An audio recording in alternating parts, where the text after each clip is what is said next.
Monmouth University opens up a new location for marine biology students and details on the deadliest mass shooting in recent American history. All of this and more on Hog TV News.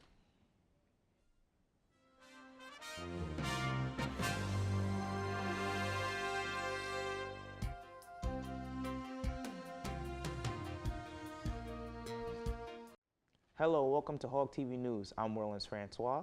And I'm Marieli Batista. On Sunday, October 1st, Las Vegas fell a victim to a mass shooting. At least 58 people were killed and 515 were injured when a gunman opened fire on the Route 91 Harvest Festival, a 3-day outdoor music event. The gunman, identified a 64-year-old Stephen Paddock, opened fire from the 32nd floor on the Mandalay Bay Resort and Casino, which was only several hundred feet away from the concert. The Las Vegas police believe that Paddock killed himself before they entered his room, where they found 10 rifles. Concert goers described the shooting as being in a kill box because the concert space prevented them from running in more than one direction. As of now, the authorities have not connected Paddock to the terrorism, and they are still questioning his motives. This event is now the deadliest shooting in modern U.S. history. Exciting things are coming for Monmouth University students. Majoring in marine biology, the university has paired with the Borough of Rumson for plans to develop a Monmouth Marine and Environmental Field Station located near the Navesink River. The new facility will give opportunities for scientific research and collaborations with professionals and students of the university. The facility would include a classroom, a laboratory, and meeting space will provide convenient access to the water for university research boats. Monmouth University President Greg Mena, Dean of the School of Science Dr. Steve Barak, Rumson Borough Council member Joe Hemphill, and Rumson Mayor John Egdahl were in attendance for the ribbon-cutting ceremony that took place on September 26. Monmouth University has announced that former State Governor Richard Codey will serve as the 2017-2018 Public Servant in Residence. Codey will give lectures on the significance of public service and mental health policy while participating in public events on campus. This position was previously held by former governors James Florio, Christine Todd Whitman, and Brendan Byrne. Codey served as New Jersey's 53rd governor from 2004 to 2006. While in office, he created a bill to ban smoking indoors and increase funding for stem cells research and mental health. He was also influential in negotiating for the MetLife Stadium, now used by both the New York Jets and the New York Giants. Codey is the longest-serving state legislator in New Jersey history. He served continuously since January of 1974. A job fair was recently held at Brookdale Community College in Middletown. The event featured nearly 130 Monmouth County employers. Many businessmen have had trouble filling job openings due to the low unemployment rate in New Jersey. Employees varying from retailers and insurance to tourism attractions, nonprofit, and many more were in attendance to search for would-be employers and answer any questions for interested candidates. Long Branch Major and City Council members recently approved a $20 million bond that will be used to complete Pier Village final phase of redevelopment. The money will be used to finance public amenities such as a kids play area, a carousel, and infrastructure improvements. This will be part of a larger addition costing $283 million that will bring more retail and luxury condos to the beach. Long Branch and developers hope to start the redevelopment process this fall. The project will create over 600 temporary jobs and almost 400 permanent jobs when construction is complete. Saudi Arabia, once known as the only country in the world where it is illegal for women to drive, is looking to change that. King Salman of the Saudi royal family has decreed that the longest-standing rule barring women from driving is to be lifted. A committee will be assembled to figure out how to implement the order. This is a step in the country's Vision 2030 plan, which seeks to modernize the kingdom. The move is set to take effect between the 23rd and 24th of July, 2018. When we return, we have the latest news on hurricane relief and updates on the Kurdistan referendum. Stay tuned for more Hawk TV news. Odds of this boy achieving his dream in fashion?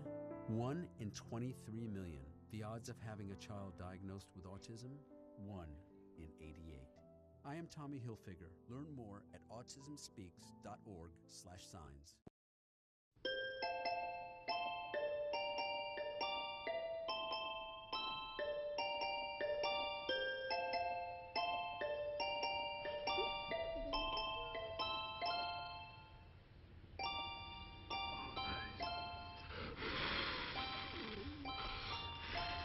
The smallest moments can have the biggest impact on a child's life. Take time to be a dad today. Call or visit fatherhood.gov to learn more. The United States is warning citizens not to visit Cuba, and more than half the U.S. personnel have been ordered to leave the island. Additionally, the American Embassy in Havana will stop processing visas indefinitely. This is in response to what is described by senior officials as specific attacks towards American diplomats about a year ago. U.S. diplomats began experiencing unexplained health symptoms from these attacks, range from nausea and headaches to permanent hearing loss and brain damage. How these attacks are being administered is currently unknown. Secretary of State Rex Tillerson made the decision to reduce personnel with President Trump, and the United States has notified Cuba. The Trump administration has not blamed Cuba for perpetrating the attacks. President Trump unveiled a new Republican agenda for tax reform on September 27th during a speech in Indianapolis. He called for widespread tax cuts, especially for the middle class, and simple taxation of the tax code. This tax plan proposes to slash the corporate tax from 35% to 20% and the lower top of the individual tax rate from 39.6% to 35%. The White House aims to have Congress pass this tax reform by the end of this year. The results of the Kurdistan referendum are in, and it's now the center of controversy in the troubled Middle East. Don Kohler has the full story. In a historic referendum, the people of Iraqi Kurdistan voted on whether or not they'll succeed from Iraq. With a 9-to-1 ratio, the citizens voted in favor of succession. This did not happen without controversy. The Kurdistan Regional Government, or KRG, has come under fire since the election. Iraq, which has long called the referendum unconstitutional, responded by banning international flights to the region.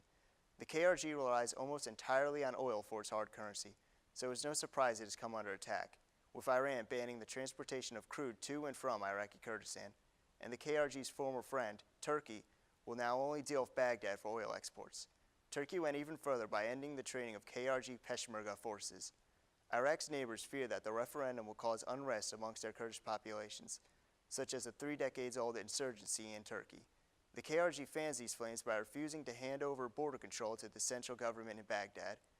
While the vote is not binding, it was meant to set a mandate for negotiations with Baghdad and the neighboring countries over a peaceful succession from Iraq, according to KRG President Masoud Barzani. The U.S. has stepped up and offered to hold talks to ease the tensions between the two sides. Now back to you at the desk. We have to take a short break, but stay tuned for more Hawk TV News.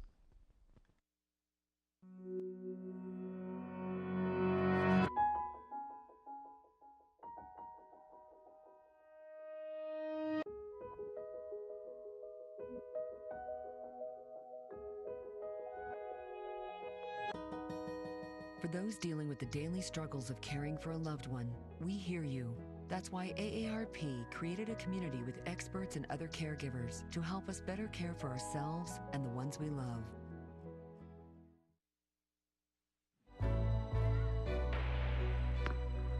The first day stepping on the court, I couldn't keep up. That motivated me to step up my game. When I reach a goal, I set a new one the next day. And my next goal is to go to college. Mastering the court takes persistence. So does getting into college. I've got what it takes. So do you.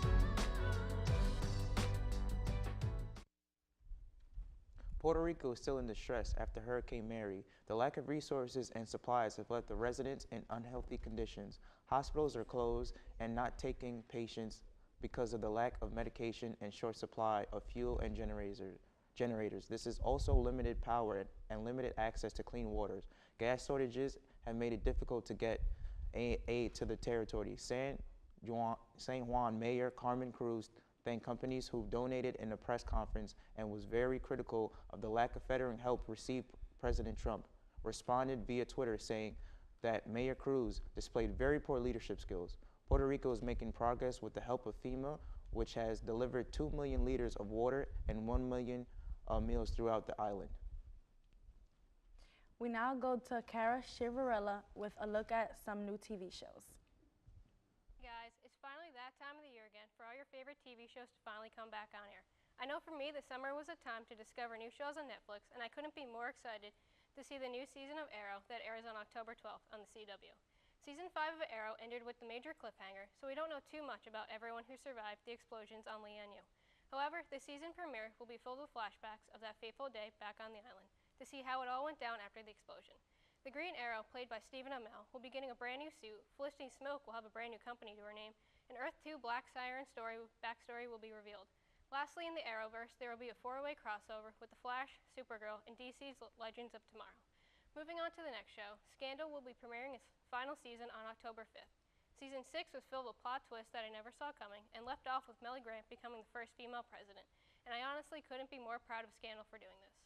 In the new season, we get to see Olivia Pope as the new White House Chief of Staff, where she'll be fighting to do what she thinks is best for her country. It'll be a sad time when Scandal airs its last episode. Lastly, in the Law & Order SVU world, Season 19 premiered on September 27th on NBC. As someone who has seen every single episode of SVU, the first episode of the season didn't disappoint. From courtroom drama to Olivia Benson's struggle to balance her home and work life, the new season looks like it's going to be a good one. Well, that's all I have for today in the TV world. Thanks for listening. Now back to you guys at the desk.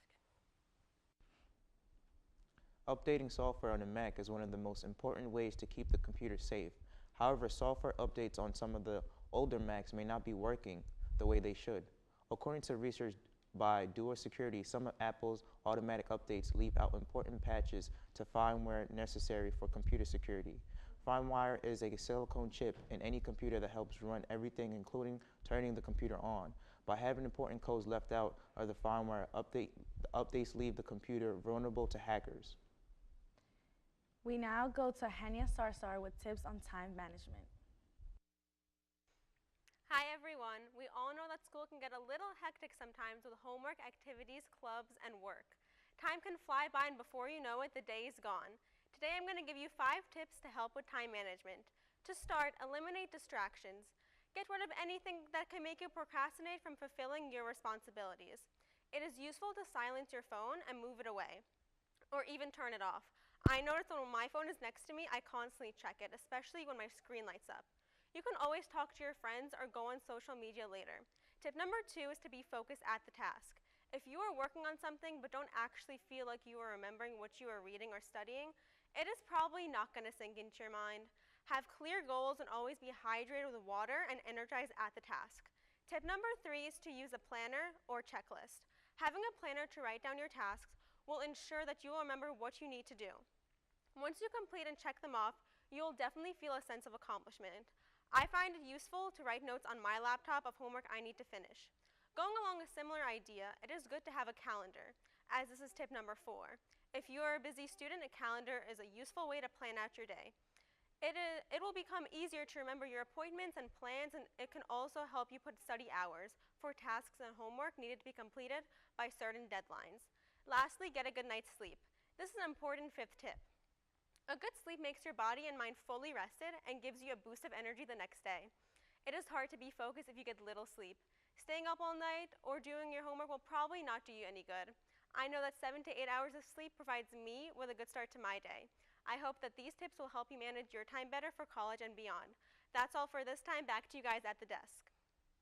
We now go to my co-anchor with the inside scoop of the Kardashian pregnancy news. Kylie Jenner, Kim, and Khloe Kardashian are all pregnant at the same time. Kylie is pregnant with boyfriend rapper Travis Scott. They both started to inform friends and family about the news in early September. Unrevealed sources say that the gender of the baby is female, just like her sister Kim's. Kylie is supposed to be due in February, a month after her sister Kim's surrogate. Kim and Kanye had been looking to get pregnant, but were discussing options due to Kim's preeclampsia and placenta acceta, which is a life-threatening condition that caused her placenta to be removed manually from her uterine wall by her doctor. They decided to get a surrogate to receive their 3rd child. Chloe and boyfriend Tristan Thompson, NBA star who plays for the Cleveland Cavaliers, will also be welcoming a baby in 2018. Their due date will be a little after Kylie, since the reports claim that she is 3 months. Chloe has been wanting a child for a while but had fertility problems of her own. The sisters will be fighting for the spotlight during their pregnancy, even though it will be a friendly rivalry since the sisters have always shared everything together. This won't be the exception. Everyone is excited to extend the already big family. They weren't all thrilled because Kylie is so young and still has a lot to learn, but the important thing here is the baby. They believe she'll be a great mom. I'm sure there will all be great moms because this is something that Chloe and Kim had been wanting for a long time, and Kylie has seen the nurturing side of her sisters and mother, so she'll be the best she can be. That'll be all from me today. Back to you guys at the desk. We have to take another short break, but when we return, Alexis Jennings has an exciting recap on Monmouth sports. The odds of this boy achieving his dream in fashion? 1 in 23 million. The odds of having a child diagnosed with autism? 1 in 88. I am Tommy Hilfiger. Learn more at autismspeaks.org/signs.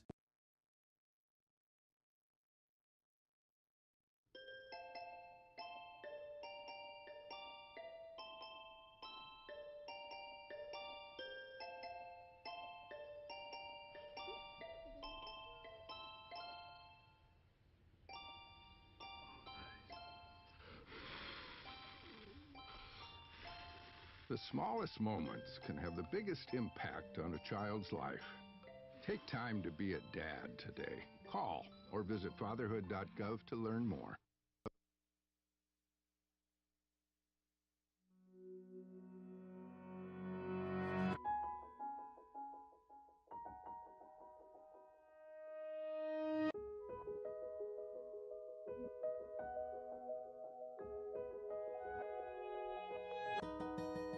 For those dealing with the daily struggles of caring for a loved one, we hear you. That's why AARP created a community with experts and other caregivers to help us better care for ourselves and the ones we love. Welcome back.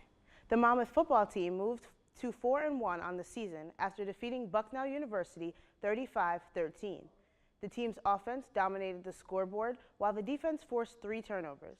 Senior safety Mike Basile set a new school record for career tackles with 355 on the season, surpassing former Hawk Aaron Edwards' 353, and freshman Eric Zakor had a career-high 134 yards on 21 carries, as senior Teddy Martinez recorded his 8th interception of his career.